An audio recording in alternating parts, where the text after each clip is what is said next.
Team Murise, welcome to my channel. Right. Team, thanks. I appreciate guys and supporting. Right.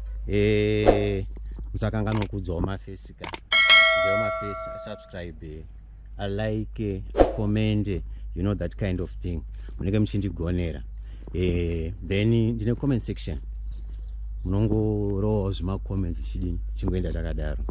Anyway guys, nasi ndakachikora zvandamboya kuona mufesi wangu kunoko.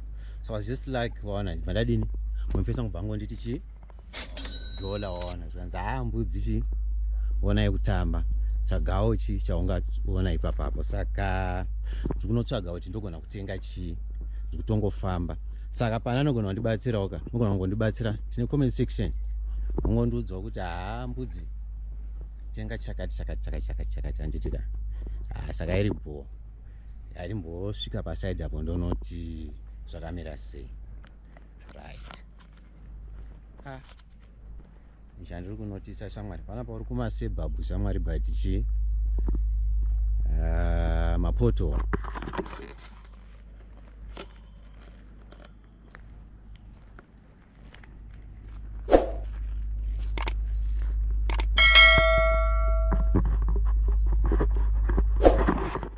Pane dzimwe nzvimbo dzisina kumbopitwawo nemapoto handiti museba moda wangoitawo chimiti mitimwe handiti ka. But zviriko munyika medu zviriko ende mamwe aunotoona asiri mapotholes because tinenge riri diki anenge atoanzi machi rinenge ratoadhamu chairo rekuti unogona kutosambira imomo. Right team, ndasvika nedhola rangu riri ndichione kuti ndogona kuwana chiya pa. Amai maswera se? Taswera ama chicha ningawanawo ndinewo dhola rangu iri.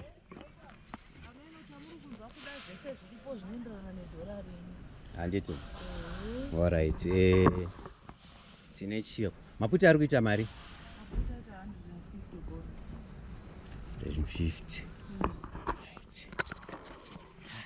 Zvinhu zvacho zviripo zvakati wandei saka ikipo karibo. Koma apples? 400 bond. Koma magaka 50 cents. Mati maputi mari? 150. Dai nimbotora maputi ndichinyatsofunga kuti zvinofamba sei.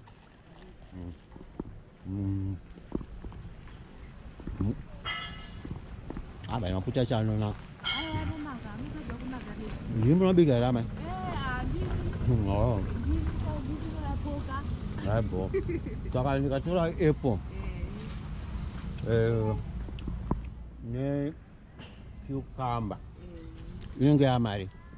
Inenge kune kwasara 50 bondi chete. Zviri zvatodarikidza. Musadari? Zvadaridzika ni 50 bondi? Zvadarikidza ni 50. Koma muwanzwa mamza. Wadada kuti ndiwedzere. Zviriko here zvitimo rangu? Zviriko kuHarare ka. Musadari. kuHarare. Nditi ka.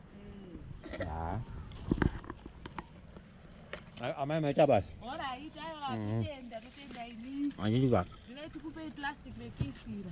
Mune magonya.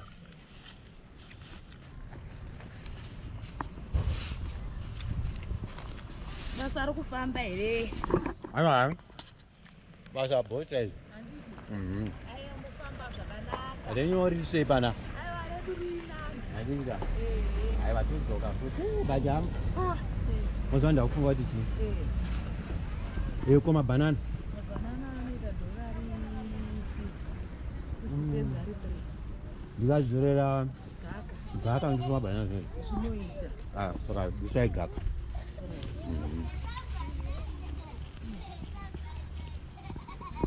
Ndazodwa kuti kumba ndine magaka eminzwa aya. Alright.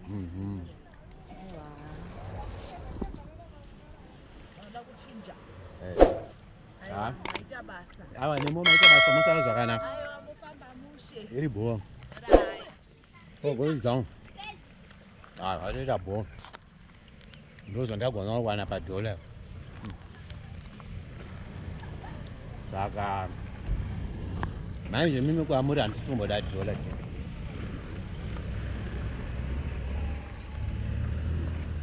After dhola kwamuri umine chingoya iri chini.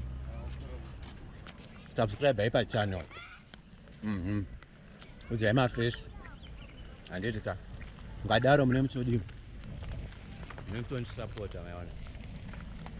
Handizvo ndiri kungokumbira ndiwo madhola ndiri kuda kwamuri chete iwayo.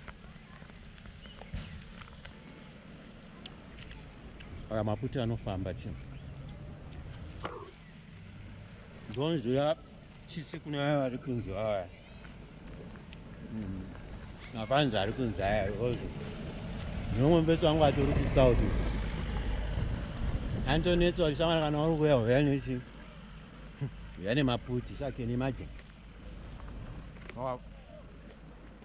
Kwa manje sa maputi.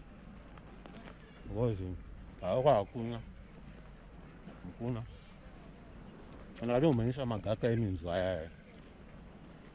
Akafara zvisingaiti kuti wadonifundisa kumusa.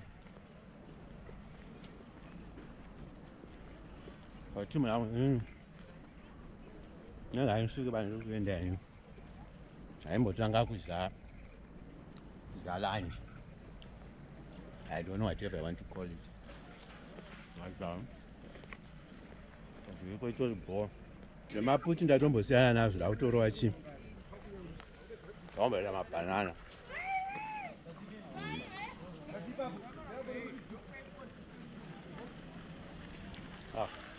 You know what you need to learn to do? I don't want to be there, my channel. I don't want to walk. I can't do